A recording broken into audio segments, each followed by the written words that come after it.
What would you do if you discovered that your new boss was the very same conman who scammed your parents out of their life savings over a decade ago?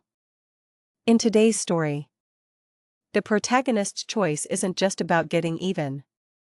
It's a masterclass in how to dismantle a liar's empire from the inside out. This whole story really begins 12 years ago. Back in 2007. My parents had just retired together, receiving a significant cash lump sum from their pensions. Combined with their steady pension income, they were comfortably well off. Individually, they each had more money coming in than I was making from my entire salary. My dad was ex-Army, having served with the Royal Engineers before moving into a civilian engineering and maintenance career. My mum had been a teacher. They were careful, sensible people who had saved their whole lives for this moment. Their first big retirement project was to renovate their house.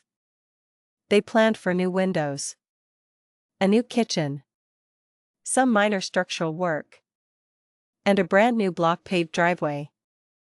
I helped them do the research, and we looked into several companies. In the end, they chose a local firm we'll call Prestige Renovations. On paper, they looked perfect. They claimed membership in all the right professional organizations, had some positive feedback, and their price wasn't the absolute cheapest. Their salesman even gave a convincing speech about why a cheaper quote isn't always the best option. Which, ironically, turned out to be true. Just not in the way he meant. They settled on a price of £35,000 and paid a 10% deposit up front. The work began. And to their credit, they didn't ask for another penny until the job was finished. There were a few small snags that were fixed easily, and the project went about £500 over budget because of some pre-existing drainage issues. But overall, it looked satisfactory. But the satisfaction was short-lived. It soon became clear that the windows had massive, unsealed gaps in them. You could literally hear the wind whistling through the frames, and water would leak in whenever it rained. Their heating bills shot through the roof. Within a single month, grass and weeds were already pushing their way up through the new driveway. The new kitchen's electrical work was a disaster. Turning on both ovens and the hob at the same time would blow the fuses every single time. Worse, if you touched the metal plate around one of the light switches, you'd get a nasty electric shock. The nightmare continued. 3 months in, a pipe burst under the brand new kitchen floor, flooding it. We discovered the expensive, secured by design doors they'd paid a premium for could be lifted right out of their frames, even when fully locked. The keys they gave my parents weren't even the originals and were incredibly difficult to turn. A serious problem for my parents, who both suffered from arthritis. The final insult was the double-glazed windows. Most were supposed to be filled with argon gas for insulation, but the seals had already failed, allowing condensation to form between the panes. My dad called his good friend, Arthur, a highly experienced builder, to assess the damage. Arthur's estimate was grim. To fix everything Prestige Renovations had botched would cost nearly £20,000. As almost all of it had to be ripped out and done again from scratch. Dad immediately contacted the company. The man they sent was arrogant and rude, blaming all the problems on the house's original construction. He even wrote a formal report claiming none of the defects were their fault and that all the work had been done to current best practices. That very evening, as if to mock his report, an entire window frame just fell out of the wall. After a month of getting the runaround, Dad started calling the professional bodies whose logos were all over Prestige Renovations paperwork. He discovered they weren't a member of any of them. They had just illegally used the logos. About a year after the work was done, the company simply ceased to exist. Their phone lines were disconnected. Emails bounced. And their office was now a conservatory showroom for a completely different business. My dad had already shelled out £3,000 to a legitimate window company to fix the most dangerous door and window issues. And now he was facing another £22,000 bill to have a reputable company fix the rest of the mess. This time, we checked everything, got references, and made sure we had a real warranty. Fast forward to 2018. My dad had passed away unexpectedly 3 years prior. And my mom's health wasn't great, though she's doing much better now. I needed a job closer to her, as my current 2-hour commute was becoming untenable. As luck would have it, a local kitchen manufacturer, let's call them Heritage Kitchens, was expanding and needed an IT technician and developer. The pay was slightly more than my current salary, but I'd save £500 a month on travel costs alone. I aced the interview, liked the sound of the role, and they offered me the job. The whole time, I had this nagging feeling that I recognized the boss, a man we'll call Marcus, but I just couldn't place him. On my first day, I showed up in a high-vis vest and steel-toed boots, carrying my own ear defenders. Standard practice from my previous factory jobs. I was the only one. Nobody else wore any personal protective equipment. No masks around the clouds of MDF dust. No goggles. Nothing. When the machinery was running, the noise level on the factory floor hit 105 decibels. Far above the legal limit requiring hearing protection. This revealed Marcus's greatest fatal flaw, an unshakable arrogance that made him believe he was too clever to ever face the consequences of his actions. It was this very belief that would seal his fate. The boss, Marcus, cut corners on absolutely everything. My workstation could barely run the development software, let alone the complex CAD/CAM programs needed for the job. When its CPU fan died, he told me he couldn't afford to replace it. It took 3 weeks for him to approve a new keyboard. Payday was supposed to be the 28th of the month, but the money often didn't hit our bank accounts until 9 p.m. long after he'd spent the day chasing his own debtors. The job description turned out to be a work of fiction. In my first 6 months, I found myself designing kitchens, maintaining factory machinery, and even driving the forklift, something I have no license for. I was also tasked with IT support for his personal computers, his trophy wife's phone, his kids' devices, and even his parents' tech. Meanwhile, I was also writing custom software, wiring the factory network, and reconfiguring his industry-specific software, which I discovered was not only unlicensed but was being used on 5 machines with a single, long-expired license. Working alongside me was my late dad's friend, Arthur. It was a small world. Arthur had given a eulogy at my dad's funeral and still helped my mum out around the house. He was originally hired for my IT role but had moved back to the manufacturing side because it was easier to find an IT tech than a master shopfitter like him. He knew the business inside and out, and he looked out for me. One day, we got talking, and I found out that despite his immense skill and experience, Arthur was earning less than me. Marcus kept giving him more responsibility but flat out refused to pay him what he was worth.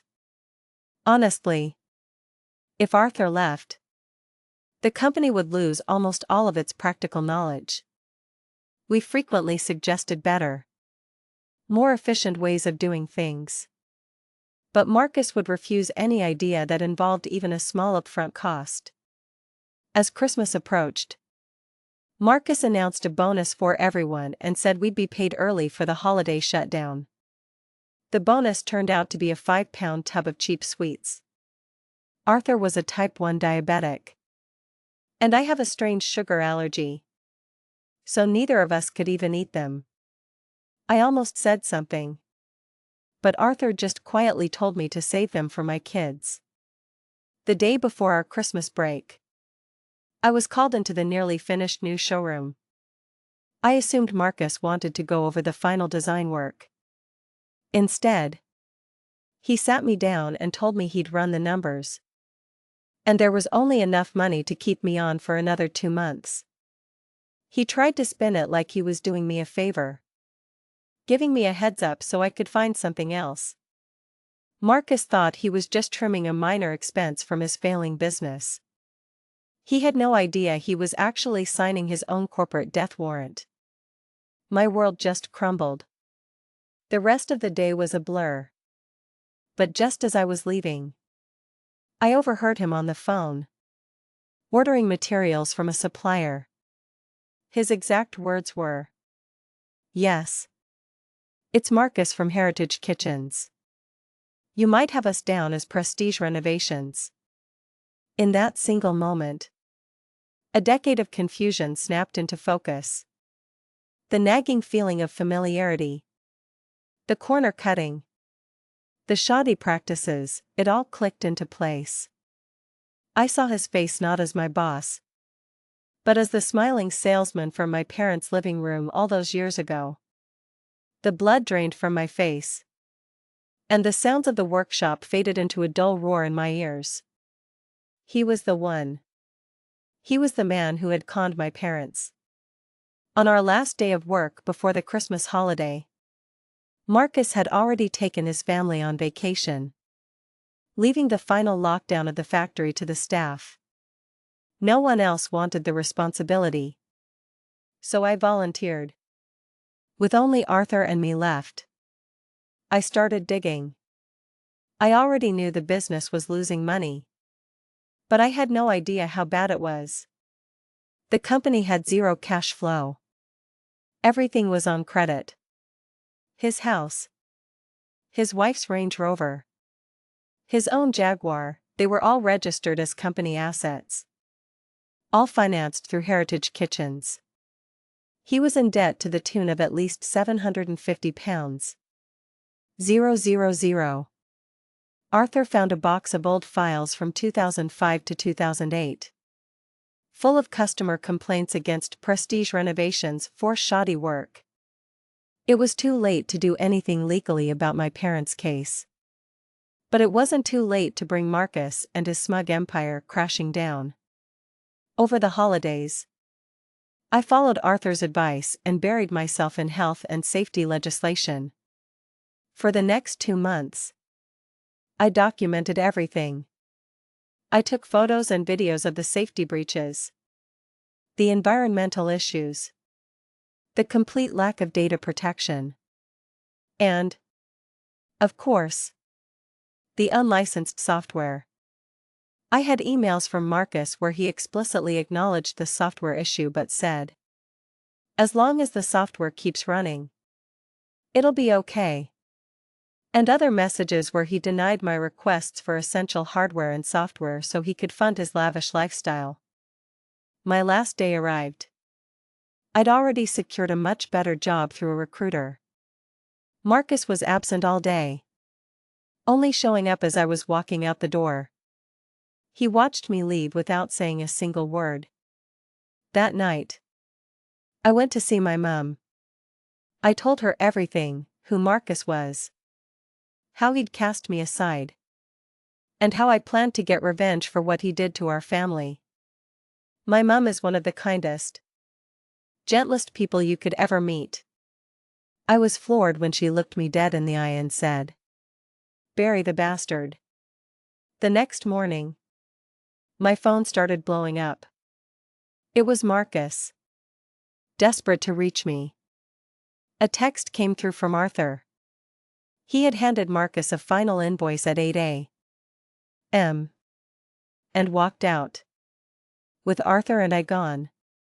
All the undocumented, memorized fixes for his pirated, glitchy software were gone too. But this was pro-revenge. And my mother's words were ringing in my ears. I started my totally legal, if a little underhanded, plan.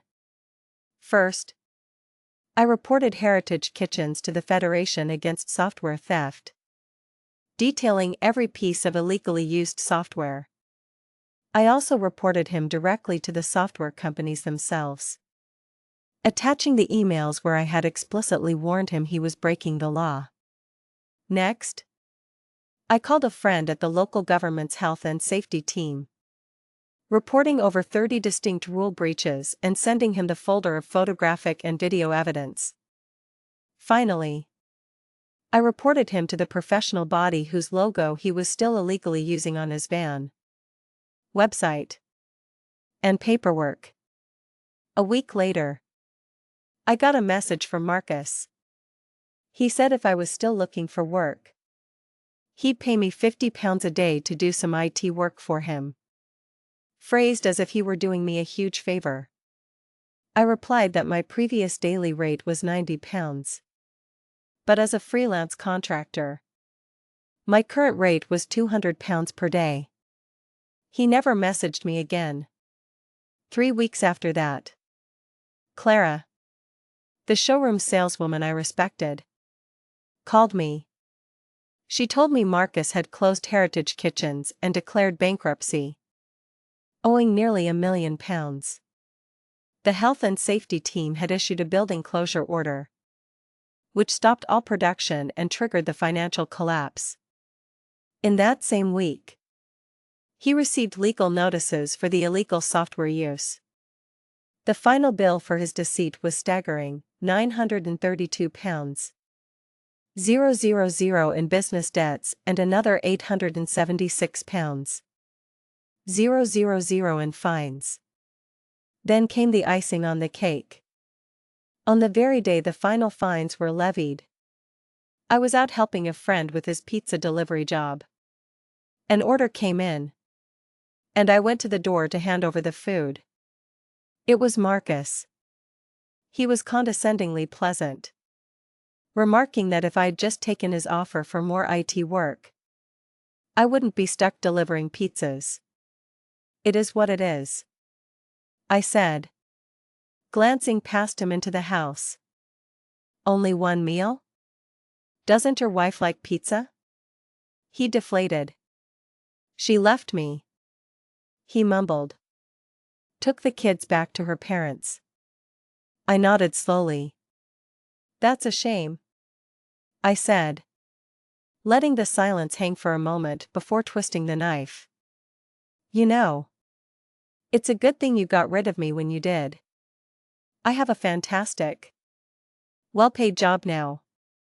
If I had stayed with you, I might have gone down with the ship. He froze. His eyes narrowed as the gears turned. You, he whispered, a wave of realization washing over him. It was you. You called them all. He demanded to know why, shouting that he'd given me everything and taught me the industry. I just looked him in the eye and calmly replied with my parents' address and the year, 2007. I watched the color drain completely from his face as a 12-year-old ghost came back to haunt him. He finally understood that his past had not only caught up with him, but it had also personally delivered him his dinner. He snatched the food from my hands, threw a wad of cash at me, and slammed the door. The pizza was only £21. 50. He'd thrown £40 at me, leaving me with a very satisfying £18. 50 tip. In the end, this story is a powerful lesson that a business, and a life, built on lies and shortcuts is a house of cards. No matter how long it stands, it's eventually destined to collapse. Sometimes in the most unexpected ways. My mum, by the way, is doing great now.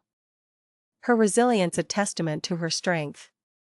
Justice, in this case, was just a dish best served hot, with a side of pepperoni. So, let me ask you, what would you have done in my shoes? And do you believe that karma, sooner or later, finds everyone?